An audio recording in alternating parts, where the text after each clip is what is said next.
Broadcasting live from the Business Radio X studio, it's time for the GNFCC 400 Insider. Connect, build, and grow with the Greater North Fulton Chamber of Commerce.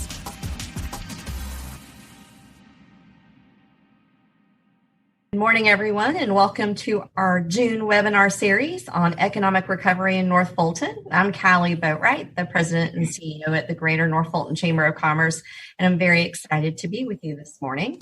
The Greater North Fulton Chamber, as always, is very happy to partner with Roswell Inc. for our webinar series. We have several of these coming up in conjunction, obviously, with Roswell Inc. and some other things we've got going on in the month of June. We do have next Thursday a economic recovery webinar on sales and marketing. We're fondly calling, "Is it safe to go back in the water?" So we will be focusing on sales, marketing, and promotion next Thursday, June 25th at 9 a.m. In addition to that, you will find our Wellstar monthly luncheon series this month on June 30th will be virtual as well. We will be celebrating with our leadership North Fulton graduates and focused on a great motivational speaker on changing leadership under change.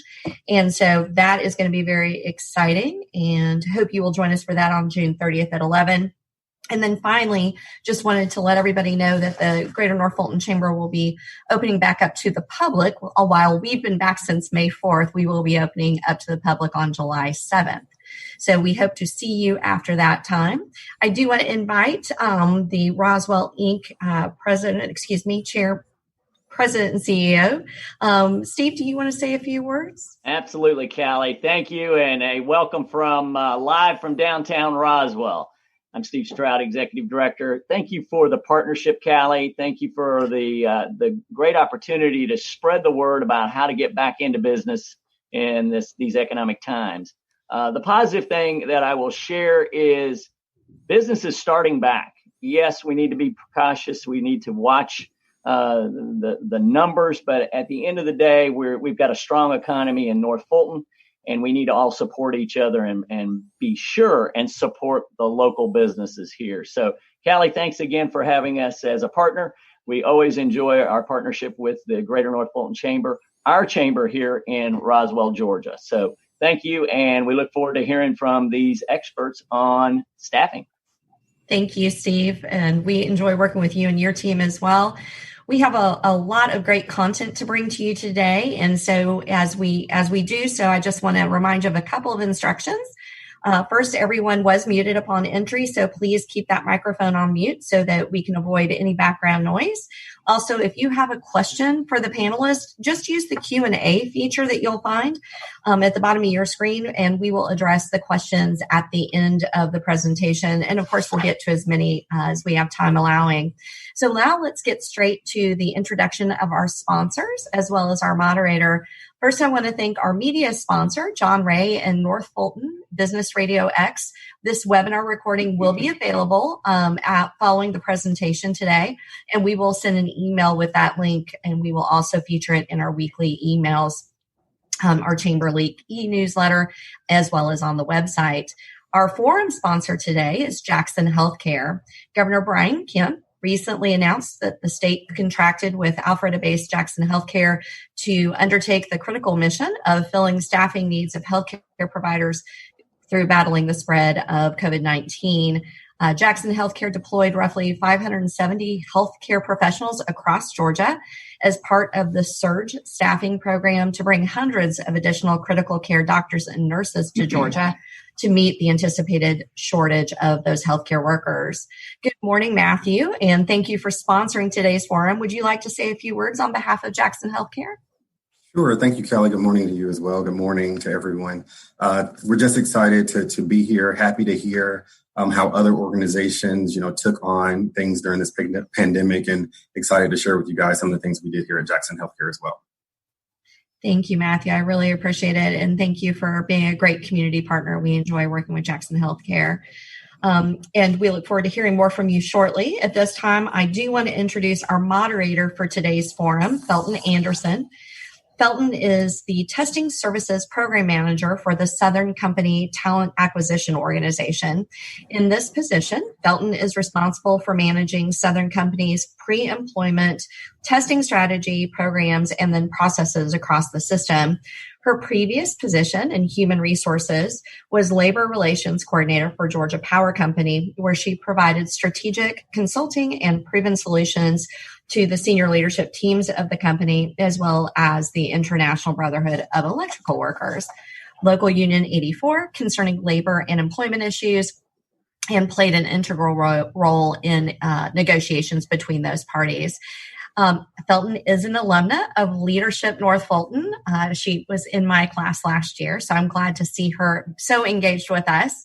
Felton is proud to be serving also as this year's program co-chair for the Leadership North Fulton program here at GNFCC. And I am sincerely honored to have you with us today, Felton. Thank you for joining us today, and I will turn it over to you to moderate today's panel. Thank you, Callie. Thank you, Steve. I appreciate the opportunity to moderate this important panel of human resources professionals.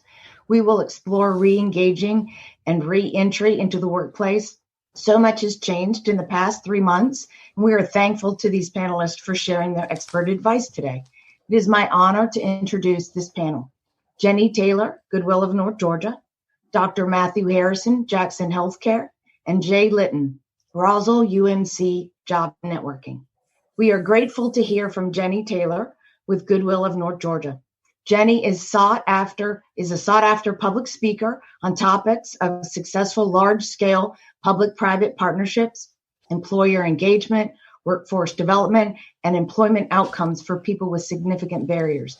She's Vice President of Career Services at the second largest Goodwill in the nation, leading evidence-based programs with outcomes in the top 10% of the industry, as measured by the National Benchmarking Project. Jenny, thank you for joining us today.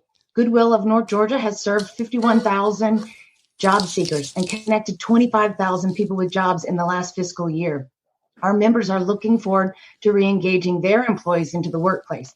Can you give us some advice on adjusting and incorporating workforce, given what we have learned over the last 3 months? Absolutely. Thank you, Felton. And thank you, everyone who's joining us today, including our sponsors and panelists. I'm Stacy. I am disabled from sharing my screen. I just had a couple of slides to show, but I'll jump right in if you can get that undisabled as we go, so that I could choose those talking points. But as many of you are probably aware, Goodwill of North Georgia is one of the oldest social enterprises in the United States, in America. But we actually here in North Georgia have 3 lines of business.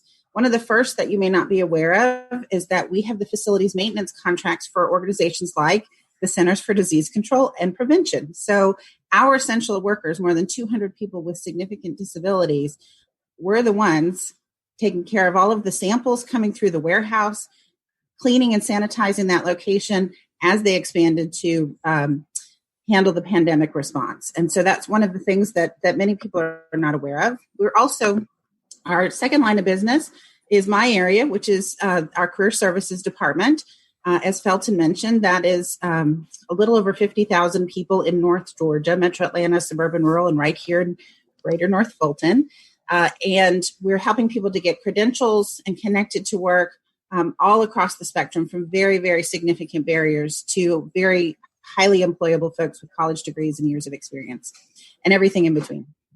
And then all of you are probably aware of our third line of business, which is our donated goods retail stores. We have more than 3,400 employees throughout our service territory, and those folks are all in entry-level jobs primarily for the stores. Oh, thank you so much. Now I can share my screen. So I'll just jump through those last couple slides. So essential workers during pandemic, lots of people going to work, 100,000 over the last 5 years. You all know the stores. But this is where I was leaving off, is those jobs that we create through all of the generous donations of folks create jobs for 3,400 people. And so we have had quite a bit to manage during this pandemic, as many of you have. As we work through our priorities, the good news was we had an emergency response plan with pandemic called out that we had developed years ago as part of many different kinds of things that an organization might need to prepare for. So we were able to pull that off of the shelf and just update and review it for the current circumstances. Now, obviously, everything changed on a regular basis, and constant communication amongst our teams was important because we were maintaining mission continuity throughout. While we did close some of our stores, or all of our stores at one point, and did close some of our attended donation centers during that time, and then have had to manage those benefits. But because our mission was to put people to work, we felt it very important. We've been very strong financial stewards of all of those donations that people give us. We did not have to lay off a single person of those 3,400. We did have to reduce some hours across the board for those folks, but we continued to pay people with benefits all throughout, and then process partial unemployment for 8 hours for some folks. So the messaging to both our staff and the public was one of the most critical factors during that period of time. So many of you probably were at home cleaning out your closets, organizing because you had time to do that, and we're looking at everything. Mm-hmm. And that resulted in a massive flood of generosity to our organization and many others. But we needed to be able to handle that very, very safely. And so we changed our processes for the public. We changed our processes for our staff, and managed the anxiety of that for both parties was part of the training that we needed to provide, along with the protective equipment and changes in our sanitizing protocols. At the same time, we had to shift to virtual services, as so many people did. We are really working to expand those services to make sure we have the virtual job fairs in place. We were able to switch and have since the last week of the pandemic, March, or when it started, March 24th for us is when we closed our career centers. We've served more than 5,800 people through the end of last month to help connect them to those of you who may still be looking for staff. And we're really had a critical hiring need in some industries during this period of time. These were some of the protocols that we put in place for opening our retail stores, because we opened on May 5th as a graduated opening through May 11th to get those open. They're as you've seen in some other retails, we've used a lot of those same best practices, including the somewhat controversial masks for everyone, including our guests coming in. But these are the things why we're here today, is some of the things that we learned that as you're considering your reopening and coming back in. We did a debrief of what did we learn during the pandemic from an HR perspective and a career services perspective that we wanted to keep in place as we move forward with opening. And one of the things that we needed to do, all salaried staff continued to work to keep essential operations open while 95% of our staff was at home. And that business continuity crew had to fill in all over, in e-commerce, in our virtual career services, at our donor doors in some cases, in some of the back office functions. And they found that to be an extraordinarily positive experience. One, those departments really were gratified to have the help. And two, the people filling in learned a tremendous amount of what they thought they knew, but it really turned out to be something valuable. As you all know, we were joking before coming on, you can't say that the traffic was your barrier to being late because now you have a heck of a lot more time. But really thinking about what it takes for staff to be able to deliver services virtually and online became something that we immediately had to assess, train, and adapt to, and really are thinking about some positions where we may keep some virtual things, but we are going to have to skill up our staff on how to operate in that environment, particularly our instructors and trainers, to be able to be very effective in these short snippets of time on video. And then finally, what you all may be experiencing out in the world, we did to some extent, not very far, but what we're seeing in our career centers and where we're helping people with job training and employment to get them connected is the pandemic unemployment assistance is a better financial situation for most workers who are making less than $15 an hour. And so those organizations who still have the demand for that are really having a hard time recruiting from that population to come back to work because they are earning more with the pandemic unemployment. And so there's some short-term decisions being made for folks rather than returning to work where it needed to be done. And then my last just advice was that our marketing department and our communications team did more internal and external messaging and coordination. Our executive staff spoke every single morning for the duration as we evolved our operations and we began dealing with the issues and the plan for return to work. That the communication to all those various stakeholder groups was very important and planful to make sure that we were successful in limiting exposure and continuing our service delivery. And thank you. That's my last note. So I will stop sharing at this point. Thank you, Fulton. Thank you, Jenny. We support Goodwill's mission to put people to work. We celebrate that Goodwill is back and open for business. There's a backlog of donations at our house coming your way. It is my pleasure to introduce Matthew Harrison with Jackson Healthcare. Dr. Harrison currently works at Jackson Healthcare as Vice President, Human Resources. In this role, he is responsible for planning, directing, and overseeing all human resources and administrative service functions for various Jackson Healthcare companies and leads delivery in the areas of talent management, acquisition, learning and development, employee relations, performance management, organizational development, change management, job and compensation analysis, HR metrics and reporting, and diversity and inclusion. Previously, Dr. Harrison served in leadership roles at Mannheim, McKesson, the Weather Channel, and Comcast, focusing on talent management, acquisition, learning and development, organizational effectiveness, diversity and inclusion, and HR business partner work. Dr. Harrison, we are so grateful to have you with us today. Jackson Healthcare is the 4th largest healthcare staffing company and the 21st overall staffing company in the U.S. Our members are either bringing employees back to work or making plans to do so. Could you give us some practical advice on employee reentry and considerations that need to be made as we bring former, current, and new employees into the workplace? Absolutely. Thank you, Fulton. So yes, we're very excited to be with you all today. I'm actually stepping in for my boss, Robin Smith, who's our head of HR for Jackson Healthcare. She had a family emergency, but certainly wanted to share with you guys some of the things that we did to prepare and navigate during, and some of the things that we're doing, returning back to the workplace in response to COVID-19. So first, to kind of give you guys a little bit of facts about Jackson Healthcare. We are one of the largest privately held healthcare staffing, search, and technology companies in the United States. We have 16 companies that are under the Jackson Healthcare umbrella. Those 16 companies comprise about 1,500 associates across the enterprise. 1,500 associates in 16 companies. We impact over 7 million patients in over 1,300 healthcare facilities across the country each year. And we are headquartered here in Alpharetta, Georgia. So some of the things that we did, in response to COVID, or really kind of to prepare for it when it first kind of kicked off, is we really wanted to make sure that we keep our associates top of mind in every decision that we made. And so it immediately really started with making work from home a viable option for our associates.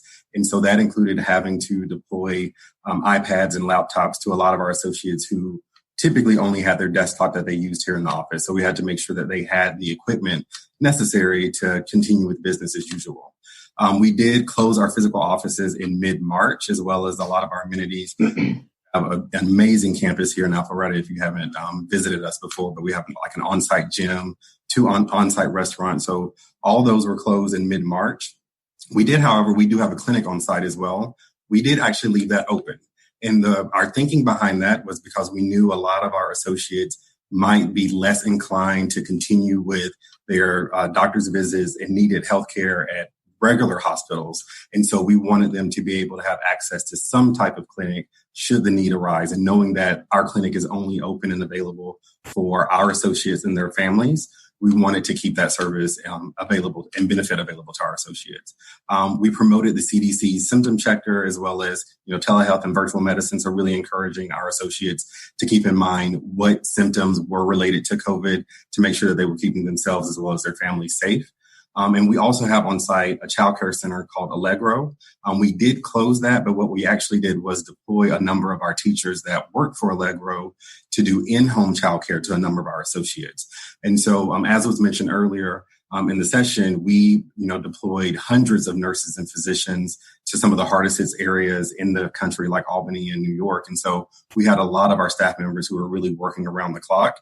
And with that being the case, we knew that childcare potentially was going to be an issue. And so that's where a lot of our teachers who normally teach in our childcare center, they actually went into those associates' home and provided childcare for them. So some of the things that we've done to navigate during the pandemic itself is, again, keeping in mind that we do have some of our staff that is working 24/7, Albany, New York, the Georgia World Congress Center.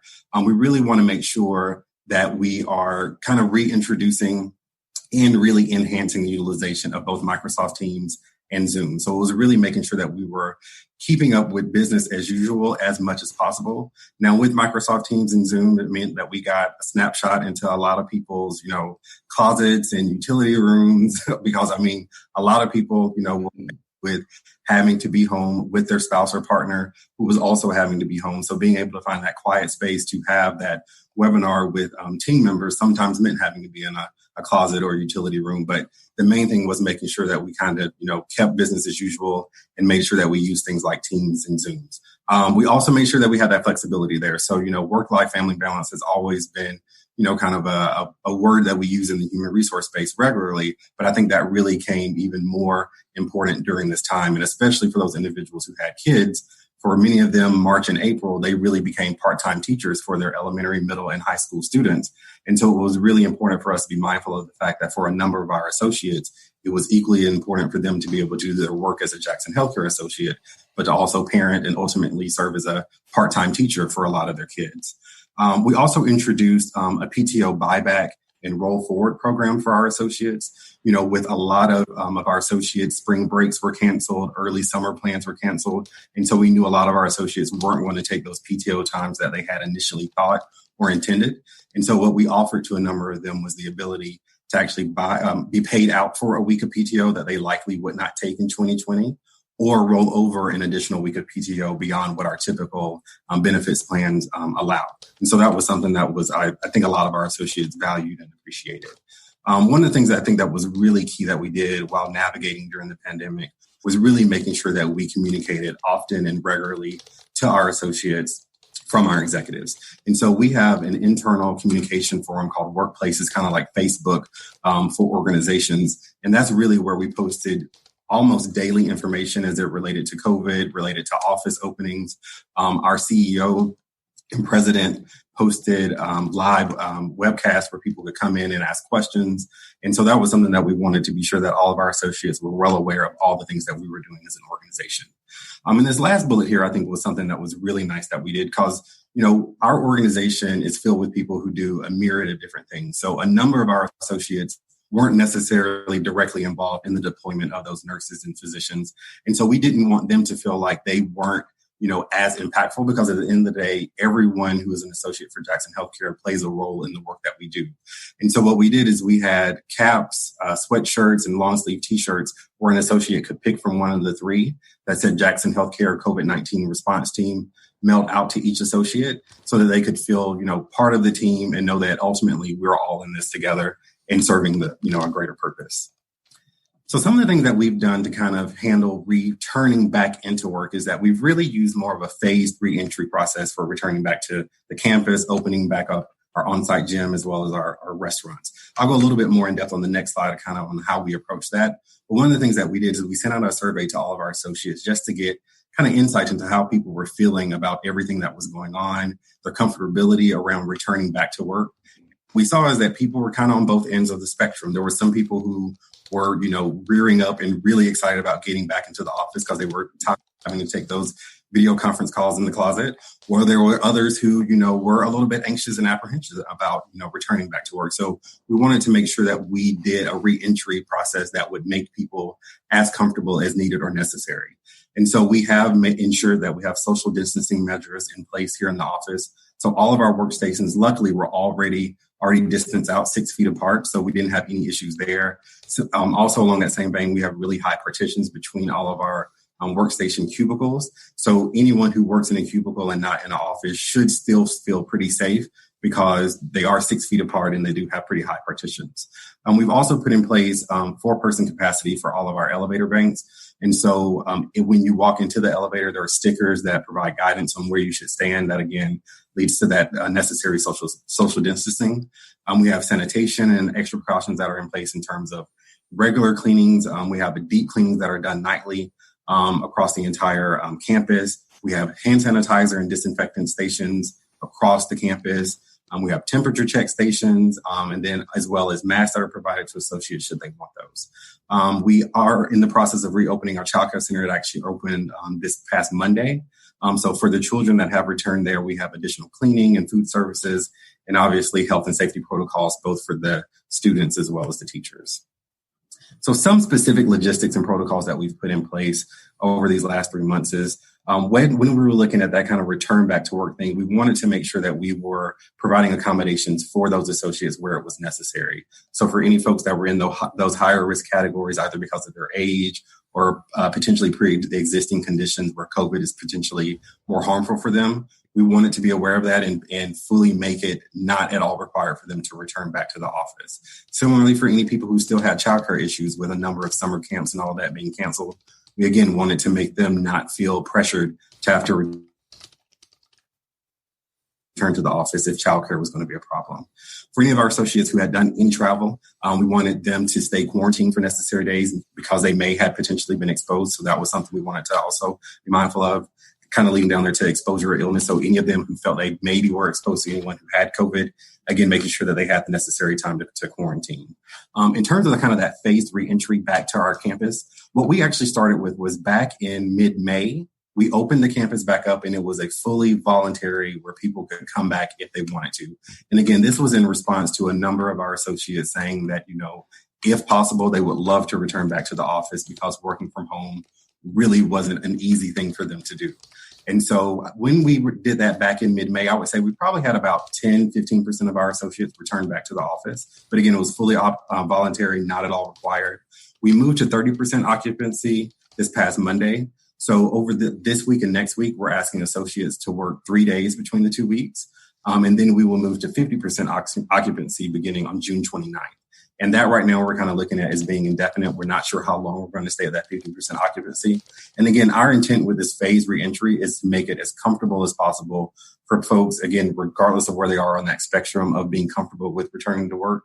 Because we knew that if we had a fully full campus for those folks who did have kind of that extra apprehension about returning, that certainly wouldn't help it. And so we have seen that, with folks coming back into the office and the office only being about a third full, people tend to not necessarily have that same level of angst and anxiety. So that has worked well. We also have attestation forms that associates fill out, as well as visitors and contractors, attesting that they haven't had any exposure to COVID. And then we do also do temperature checks at our front gate for any visitors that are coming on site, ensuring that they don't have that excessive fever that is associated with COVID-19. So again, these are some of the logistics and protocols that we've had over the last 3 months, and was happy to share with you guys some of the things that we did before, during, and how we're kind of re-entering. And we'll be happy to answer questions that you guys have on the end. Again, I'm filling in for Robin Smith. She certainly has been more heavily involved in this than I have. So if there are questions that aren't answered during this session that you may have about how we've handled our reentry here at Jackson Healthcare, certainly feel free to reach out to Robin at rsmith@jacksonhealthcare.com. Thank you, guys. Thank you, Dr. Harrison. Clearly, Jackson Healthcare has earned its multiple awards as one of the Atlanta Best Chronicles Best Place to Work, Business Chronicles Best Place to Work. Now, Jay Litton with Roswell United Methodist Church Job Networking needs no introduction to GNFCC. However, I am deeply honored to introduce somebody who has transformed lives over the span of 2 decades. Jay has over 35 years of sales and sales management experience working with both startup and multi-billion-dollar companies, primarily in the software IT industry. He is currently with Sumo Logic, a cloud software service out of Redwood City, California. Jay began his leadership 23 years ago at Roswell United Methodist Church Job Networking, 9 years after founding the ministry. Since this time, RUMC Job Networking has grown to become one of the largest ministries of its kind. Hundreds of people are typically on site, and now job seekers attend every second and fourth Mondays through the 11-hour online workshops and one-on-one sessions. RUMC Job Networking has been showcased by ABC's World News Tonight by Diane Sawyer, The Economist, Atlanta Journal-Constitution, WSB TV, The Wall Street Journal, and many other media sources. Jay, thank you for joining us today. Our members are concerned about sourcing talent as they're opening with their former, current, and new team members. RUMC Job Networking exists to teach job seekers how to begin and sustain job searches. What is your advice on how members as job providers can connect with job seekers? Thank you for the introduction. Thanks to the Greater North Fulton Chamber of Commerce, and thanks for Roswell Inc. and for all the panelists and for this topic. So, the situation has dramatically changed. And as an organization at Roswell United Methodist Church, where we've been leading this job networking ministry for over 30-some years, I've just been involved for the 23 of that. We're all about providing hope and inspiration, but more also practical advice, not only when we didn't have a pandemic, but as we currently do today. I'd like to go ahead and see if I can't share my screen, and we'll try that. Let's see here. So, I thought what I would do is focus on the fact that what we really try to emphasize is meeting face-to-face, providing comfort, as well as instruction and resources and job leads, and trying to connect employers and job seekers together. And so our theme is this is job networking is about where employers and job seekers meet in person. So we've had to make some drastic changes. So the first meeting that we normally had in April, we moved completely online.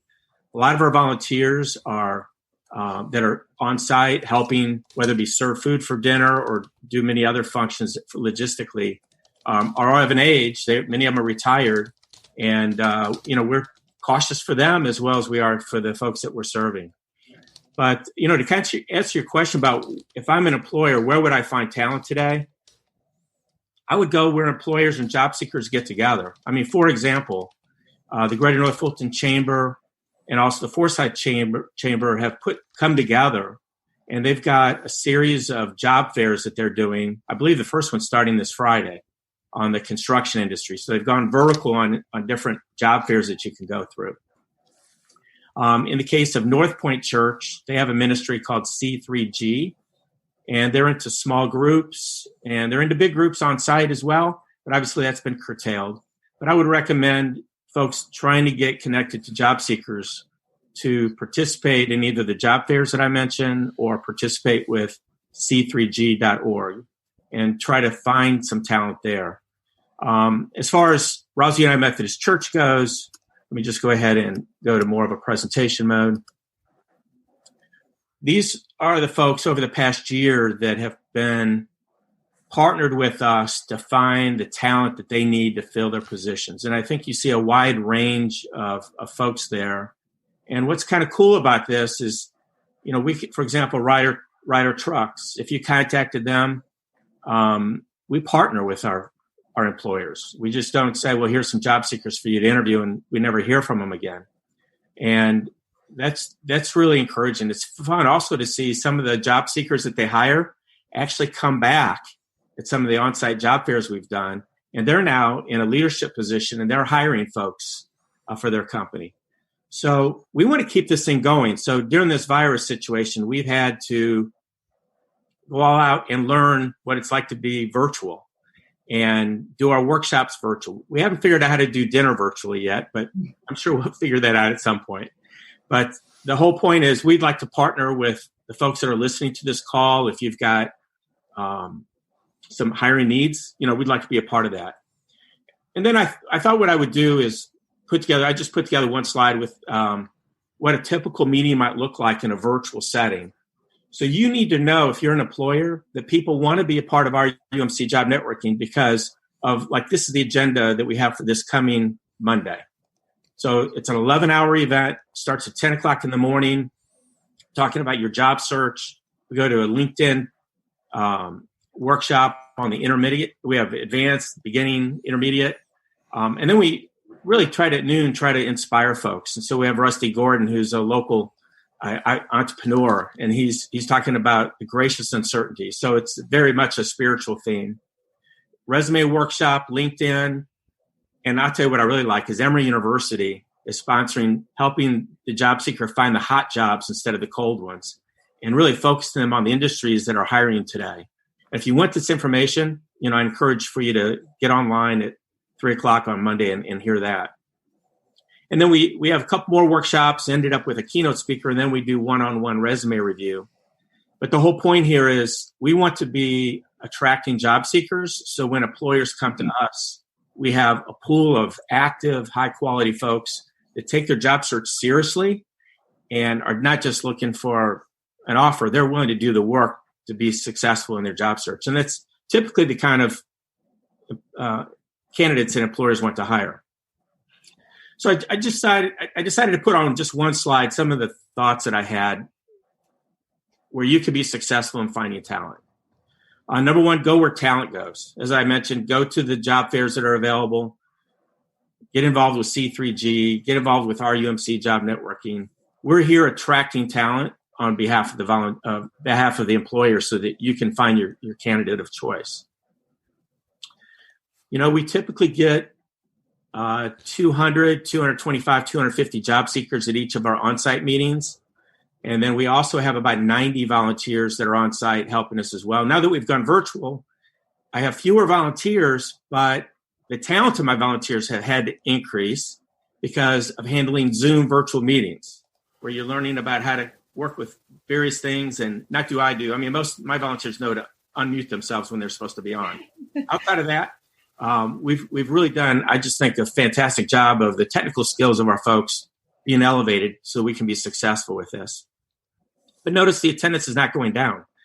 We're getting 300 to 400 people registering, and our reach now is such that it really doesn't matter if you're in Georgia or not. We're also, for the employer, we're posting your current job openings on our Groups IO email listing. So what that means is our job seekers are subscribing to get daily emails from us, and we take the job leads that we're given and we post them on behalf of the employer to Groups IO. I had to start that from scratch in February after having been with another provider since 1999.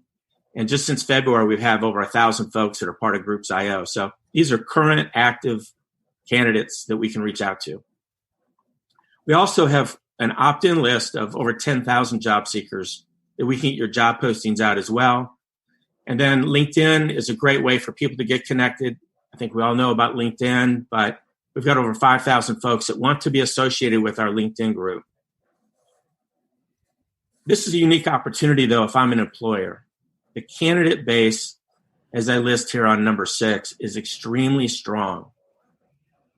The layoffs that have happened are coming from high-quality employers like NCR, Macy's, SunTrust, Delta. I personally know a number of folks that have been with these companies for 12, 15 years, and they're now going through outplacement help. And these are top-tier folks that you wouldn't have been able to get hardly any other way.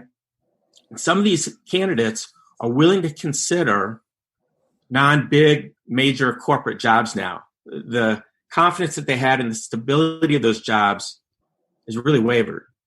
And now you have an opportunity, if you're a small or mid-sized business, to go after that talent because they're not turning you down from an observation standpoint. The other key thing to realize is a lot of the candidates that may be available to you today, because they are very high quality, you may look at them as being overqualified and maybe out of your reach as an employer. I wouldn't take that to the bank. I think you would do well for your business to consider hiring somebody that may be overqualified right now in this period of time, and then try to help them as time goes on, even if it means help them move to another company at another time. This is your chance to get talent that I don't think you have ever seen before. So it is a little bit of a talent land grab, and I think that's my big thing for you. And then I also want to announce, we just made this decision 2 days ago, and we have not, this is the first time I've announced it, but on July 13th, we're going to go to a 1-hour mini job fair event, and it will be by Zoom.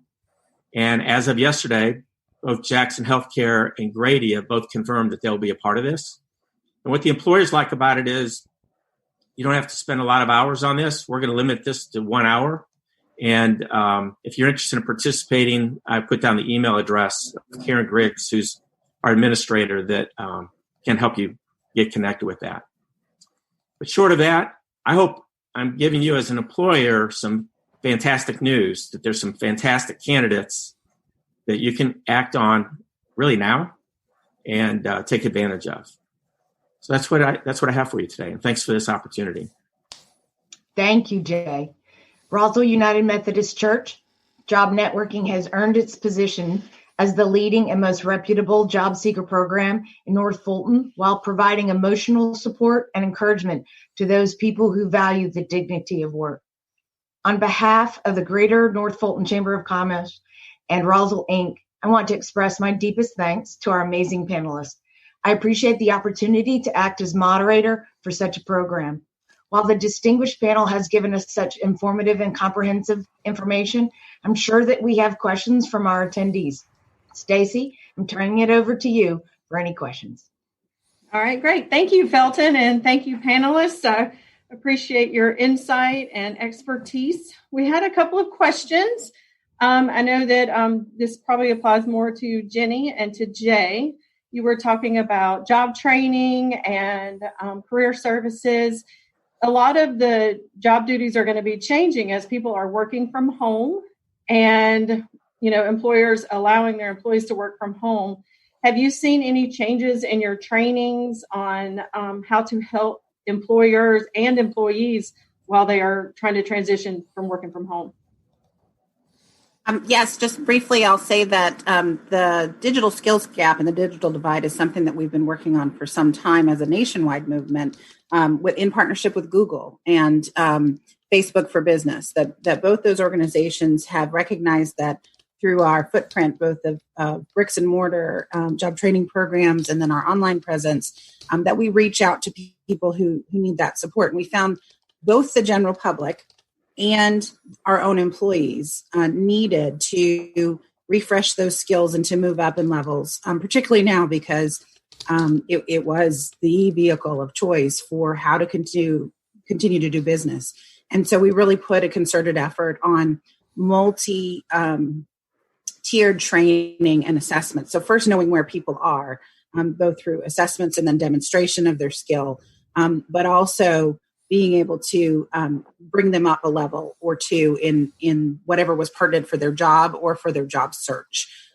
We have a technology careers program that takes folks from service industry jobs, working in retail and food service, to ending up working in the IT industry with companies like Accenture and Jackson Healthcare, Wellstar, in the healthcare IT space as well. But those skills throughout any employer now who is considering adapting your business and adapting your talent pool internally and acquiring folks, the digital skills is one of the important things. And one of the things that we just are about to roll out is a loaner program for technology. We already had done it for our staff, but for the people that we serve, providing smartphones through the government programs, but providing tablets and laptops that they can use and then return to us when they're able to get a job and purchase those things on their own. Yeah, I would add to that from a job search standpoint that the phone interview is pretty much dead. And the employers today, because we're now all savvy, just in 3 or 4 months, we've got savvy on using Zoom. And the ability to communicate in a live interview on Zoom is a skill set that the employers need some coaching on, frankly. But I can't help that. What we're focusing on is training the job seekers. So we recently had a workshop on how to do an interview. And things as simple as making sure that you have proper lighting. And I'm not saying I've got everything correct here in my office, but if I was interviewing for a job, I would have a light in front of me. So the light would shine on my face a little bit better instead of being in some dark room. I'd be aware of my surrounding. Do I have light coming this direction that keeps me from, being presented properly? So there's a different skill set on both sides that we now need to be thinking about that helps you get that job. And so that would be my comment from a job search standpoint.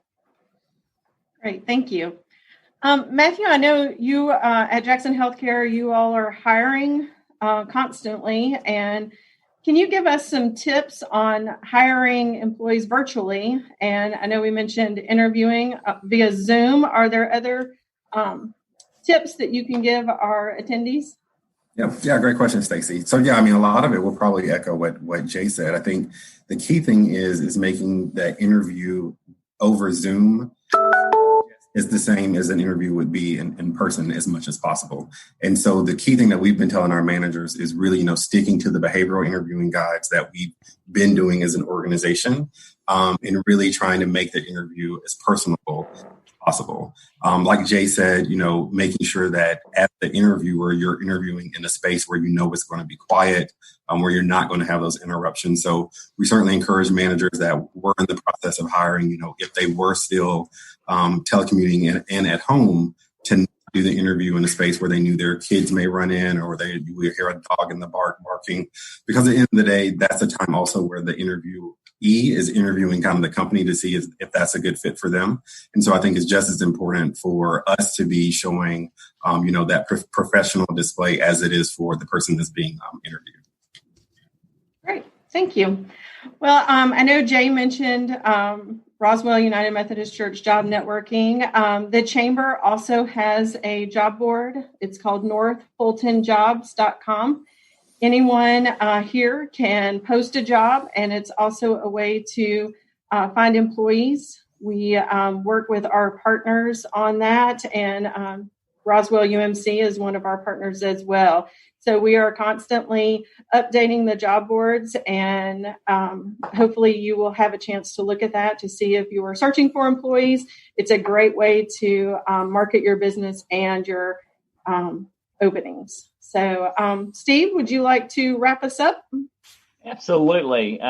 First of all, thank you, Fulton, for hosting and keeping us on track. John Ray, Radio X, what can I say? You can always watch it after or listen to it afterwards on his podcast. So thank you. Matthew, a little plug for Jackson Healthcare. My oldest daughter works for you for 2 years, loves it there. First day back yesterday. Oh, awesome. She was doing the woo-woo. So she was all excited when she called me on her way back home to Sandy Springs. She was really excited. Jenny, that's always good to hear. I think I'm not certain, but my GMC Yukon has made 14 trips to Goodwill in Roswell on Mansell Road. So just so you know it, not quite certain, but it might be 14 trips. Pandemic, clean closet is what my wife said. Jay Litton, all I can say is thank you, partner. We've been together a long stretch, and we got a long stretch to go. You do great things at RUMC. I know it personally. So thank you for all you do. Stacy, again, thanks. Give my regards to our good friend and leader, Callie Boatwright. And remember, it's always a great day to do business in Roswell, but it's always a great day to do business in North Fulton. And go do it, man. Thanks, guys. See ya.